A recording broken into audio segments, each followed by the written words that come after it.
सिल्लोड तालुक्यात ढगफुटी पाऊस. घाटनांद्रा सिल्लोड महामार्ग झाला बंद.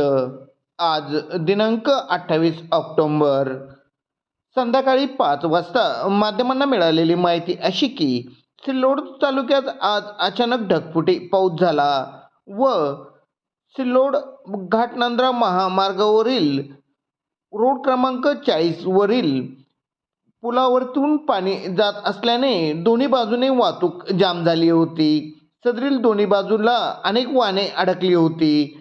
आज सिल्लोड तालुक्याला जोरदार पावसाने झोडपले. अनेकांच्या शेतातील मक्का पीकही वाहून गेले. तसेच केळगाव येथील नदीलाही मोठा पूर आल्याने केळगाव सिल्लोड महामार्ग बंद झाला होता.